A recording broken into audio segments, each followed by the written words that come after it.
আজকে সুপ্রিম কোর্টের যে মামলাটি উঠেছিল তাতে একটা গুরুত্বপূর্ণ ঘটনা ঘটেছে। আপনারা হয়তো অনেকেই খোঁজ রাখেননি। সেটাতে হচ্ছে ভিডিও দেখে বোঝা যাচ্ছে যে সুপ্রিম কোর্ট যে অবজারভেশন তাতে যারা টেন্টেড চাকরিটা পেয়েছিল তাদের তো রিমুভ করতেই হবে এবং তারা পরবর্তী নিয়োগ প্রক্রিয়ায় অংশগ্রহণ করতে পারবে না।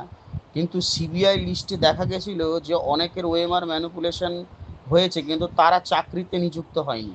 অর্থাৎ চাকরিতে নিযুক্ত যারা হয়নি অথচ তাদের বিভিন্ন দোষে যারা দোষী সাব্যস্ত ছিল সিবিআইয়ের লিস্টে, এবং সেই সংখ্যাটা আনুমানিক 8,000-এর উপরে ছিল, তাদেরকেও রিমুভ করতে ভারবালি বলেছে সুপ্রিম কোর্ট। সুপ্রিম কোর্টের বক্তব্য অনুসারে সিবিআই লিস্টে যারা আছে, সেটা নিযুক্ত হোক বা অনিযুক্ত হোক, টেন্টেড হলেই তাদেরকে রিমুভ করতে হবে, এটা ভারবালি বলে দিয়েছে।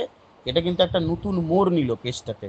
অর্থাৎ যারা চাকরিতে নিযুক্ত হয়নি অথচ টেন্টেড ছিল, ম্যানিপুলেশন করা হয়েছিল ওএমআর, অনেক বিভিন্ন অসৎ উপায় অবলম্বন করেছিল, প্রমাণিত হয়ে গেছে, তাদেরকেও কিন্তু রিমুভ করতে হবে। এর ফলে আরও জটিলতা তৈরি হলো এবং এই প্রক্রিয়ার ভার্বাল অর্ডার বা অবজারভেশন দিয়েছে, এখনও অর্ডার কপি আসেনি। আপনারা এই মেসেজটা, বার্তাটা বিভিন্ন গ্রুপে ছড়িয়ে দেন এবং আজকের দরকার হলে এই সুপ্রিম কোর্টের যে হিয়ারিং সেটা ভালো করে শোনেন, তাহলে বুঝতে পারবেন।